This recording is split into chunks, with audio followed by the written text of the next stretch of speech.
বাংলাদেশের ভূখণ্ড ব্যবহার করে ভুটানের পণ্য পরিবহনের প্রথম পরীক্ষামূলক কার্যক্রম বা ট্রায়াল রানের অপেক্ষায় লালমনিরহাটের বুড়িমারী স্থলবন্দর।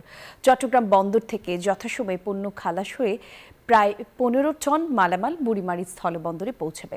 সব আনুষ্ঠানিকতা শেষে দ্রুত ভুটানে পাঠানোর চেষ্টা করবে স্থলবন্দর কর্তৃপক্ষ। রবিউল হাসানের তথ্যচিত্র, ডেস্ক রিপোর্ট। চট্টগ্রাম থেকে আসা 15 টন পণ্য ভুটানে পাঠানোর সব প্রস্তুতি গ্রহণ করেছে বুড়িমারী স্থলবন্দর কর্তৃপক্ষ। বুড়িমারী স্থলবন্দরে কার্গোবাহী ট্রাকগুলো আসার মুহূর্তেই কার্যক্রম সম্পূর্ণ করে ভারত হয়ে ভুটানে পাঠানো হবে। লালমনিরহাটের বুড়িমারী স্থলবন্দরের ব্যবসায়ীরা জানান, বাংলাদেশ ভুটানের সাথে সুসম্পর্ক হলে বাংলাদেশের উন্নয়ন ঘটবে, পাশাপাশি আরও গতিশীল হবে বুড়িমারী স্থলবন্দর, বাড়বে সেখানকার কর্মসংস্থানও।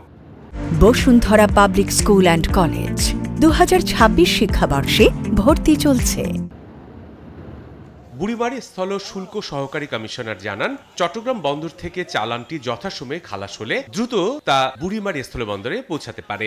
আনুষ্ঠানিকতা শেষে তা ভুটানে পাঠানোর ব্যবস্থা করবে বন্দর কর্তৃপক্ষ। পণ্য খালাসের প্রক্রিয়া চালাচ্ছে চট্টগ্রাম বন্দর কর্তৃপক্ষ। চট্টগ্রাম কাস্টমস প্রক্রিয়া সম্পন্ন হয়েছে। আমরা অতি দ্রুত কাস্টমস প্রক্রিয়াটি সম্পন্ন করে পণ্য চালানটি রিলিজ করার চেষ্টা করব।